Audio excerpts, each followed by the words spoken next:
জীবন সুন্দর হবে না। কোরআন থেকে প্রেসক্রিপশন না নিলে সমাজ সুন্দর হবে না।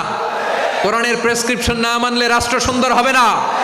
কোরআনের প্রেসক্রিপশন অ্যাপ্লাই না করলে শুধু দুর্নীতি দমন কমিশন দিয়ে দুর্নীতি বন্ধ করা যাবে না। এজন্য কোরআনের আইন আমরা চাই কি চাই না? প্রিয় ভাইরা, হিউম্যান রিসোর্স ডেভেলপমেন্ট, মানব সম্পদের উন্নয়ন, আমাদের সরকার যেন এদিকে নজর দেয়। আমরা যেন এই ব্যাপারে যত্নবান হয়ে উঠি। যাকে আল্লাহ যে যোগ্যতা দিয়েছে, এই যোগ্যতা দিয়ে আমরা যেন ইসলামের জন্য, দেশের জন্য কাজ করি।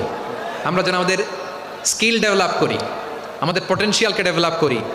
মোরালিটি, ভ্যালিউজ নিয়ে শায়েখ আহমদুল্লাহ আলোচনা করেছেন, এগুলো দিয়ে যেন আমরা আমাদেরকে সাজাই। আল্লাহ তাআলা আমাদের দেশকে তুমি নিরাপদ করো, আমরা পড়ি আমিন। আল্লাহ আমার 18 কোটি জনগণকে তুমি জনশক্তিতে রূপান্তরিত করো, আমিন। আল্লাহ আমরা হাতে হাত রেখে কাঁধে কাঁধ মিলিয়ে ভাই ভাইয়ের যেন এই দেশকে গড়তে পারি, আল্লাহ তুমি তৌফিক দান করো, আমরা পড়ি আমিন। আমার প্রিয় মহিউদ্দিন ভাই বলেছেন, হুজুর এমন একটা ঘোষণাপত্র দিয়ে যাবেন আজকের এই ঐতিহাসিক যশোরের প্রোগ্রামে, যেটা গোটা বাংলাদেশে মানুষ এটার উপর আমল করে। আমি যে কথাটা বলেছি এটাই, আসুন আমরা আমাদের জনসংখ্যাকে জনসম্পদে ট্রান্সফর্ম করি।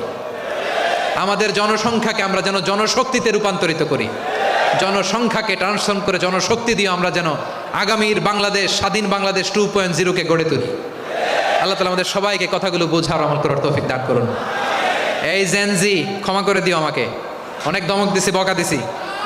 আল্লাহ তোমাদেরকে করুক, কবুল করুক, যশোরবাসীকে কবুল করুক, দিনকে কবুল করুক, এই মেডিকেল কলেজকে কবুল করুক, ইসলামের জন্য বাঁধ ভাঙা এই জোয়ার এবং উচ্ছ্বাসকে আল্লাহ তাআলা কবুল করুক। হাযা মা ইনদি ওয়াল ইলমু ইনদাল্লাহ আলাইহি তাওয়াক্কালতু ওয়া ইলাইহি উনীব। সুবহানাকাল্লাহুম্মা বিহামদিকা।